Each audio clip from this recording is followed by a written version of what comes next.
Greetings everyone, welcome to the last true Mercedes ML. Today we'll discuss all the problems of used ML W166 and why you need one right now. This is the last old school luxury ML. After this car, Mercedes changed name and the new GLE became very tech savvy and a little bit gay. I have review of every generation of ML Mercedes. Personally for me, W166 is not the softest or the most luxurious ML, but it is the best looking, and if you buy correct trim, it will be the best value for your money right now. Also, sadly, it is the last ML that you can truly enjoy on a budget. Many say that W166 underneath was exact copy of previous generation, and that's a very fat lie. Development of W166 started in 2006, and after 5 years this beauty came out with sleek new design. This huge SUV had very low drag efficiency of 0.34. Design from every angle looked good. Everything is very sleek and nice. Front and back of the car had same proportions, and overall car had the same concept. You knew it was Mercedes immediately when you look at it. Design was so good that when they did the facelift version, they didn't change much because not much needed to be changed. W166 was the best transition into the future. Some sources in automotive world claim that Mercedes spent over $200 million on developing W166. The main technical improvement, aside of the engines, was the handling. It became much more sharper than previous ML. So now we have the new and much more reliable air suspension, sharp double wishbone at the front, and soft and at the same time very sturdy shock absorbers. After all that, Mercedes ML possessed BMW level of handling. No more wobbling in the corners and no more laziness and softness in the changing directions. This was my second favorite feature of new ML W166 when it just came out. First, of course, is the design of the car. But the shocking thing was about the new handling, that you still got the luxurious feel and famous Mercedes experience. When you had the urge to drive it aggressively, as politicians love to aggressively screw people by stealing their money from the budget, W166 will put smile on your face if you put it in the sport mode without any problems and satisfy all your needs. Of course, there were some issues from the factory. For example, LED lights. Front LED lights had some problems. They would break down at very early mileage, like 5–10,000 miles. And you couldn't change just one lane of LED light, you need to change the whole light. Another inconvenience was the location of batteries. They were not located under the hood. Instead, they were located in two different places in the interior, so getting to them and changing them was a little bit difficult. Issues with the engine were with the V6 3-liter twin turbo, the M276. Until 2013, they had problems with the engine chain pulleys. But the main chain would last over 200,000 miles if everything was serviced on time. Turbo can last up to 300,000 kilometers. This V6 3-liter turbo developed from 333 brake horsepower up to 367 brake horsepower and 480 Nm of torque and 520 Nm of torque. It all depended on which trim did you buy. 0 to 100 will happen in 6.3 seconds. Mercedes had 3.5-liter naturally aspirated V6 engine. Personally for me it was not powerful enough, and with this heavy car you need that power, so I've not even considered buying it.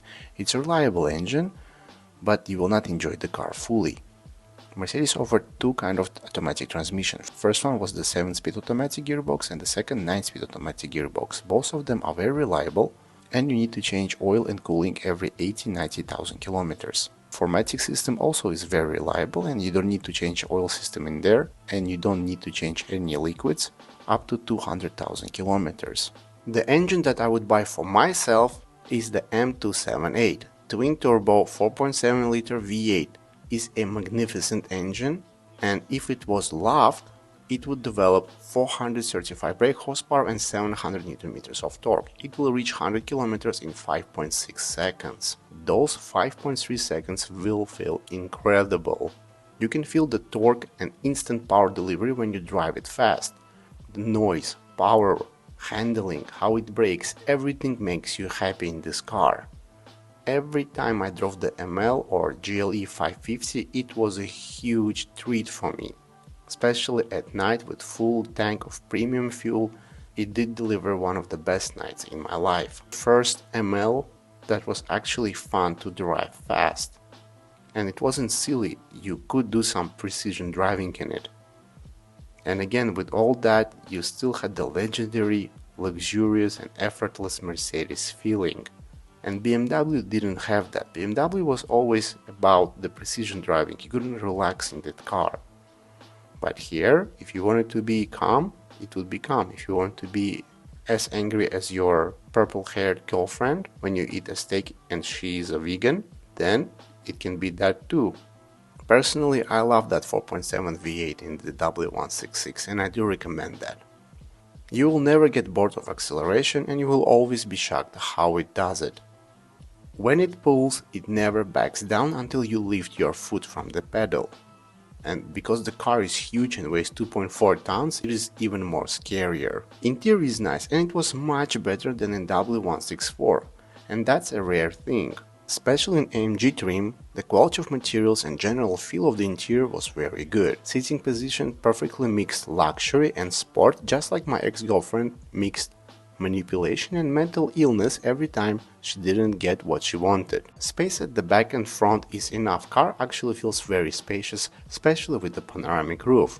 And any shape of body would feel good in this car. Even fat people like me would feel very nice there. Also, interior is very tough. No squeaky noises, no rattles. Only problem was with the sunroof.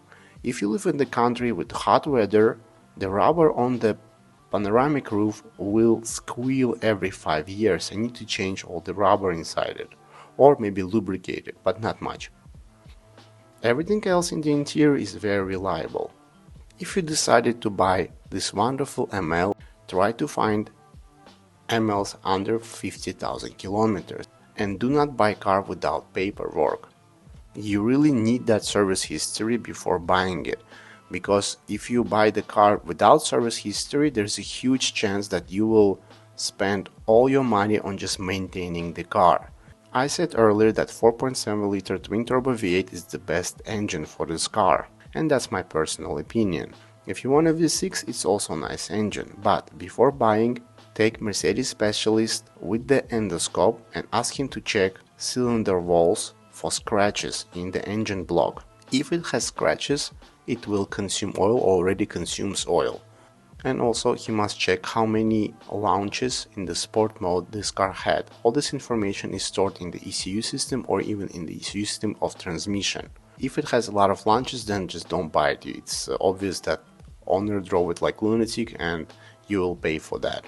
After buying, change oil every 5-6,000 kilometers and clean radiators and change antifreeze every 50,000 kilometers. Pay attention to brake calipers and brake discs. They must be checked before buying. If the previous owner was a hothead, then you need to change everything, and that will cost you a lot. Air suspension does not need to be changed like in the previous models, but it needs to be maintained. Also keep $5,000 in your safe just for emergencies. I do recommend W166 if you want to buy it. It will make you happy, but before buying, do everything as I say and you'll be safe. Thank you so much for watching. Let me know in the comments what do you think about W166. Take care and bye bye.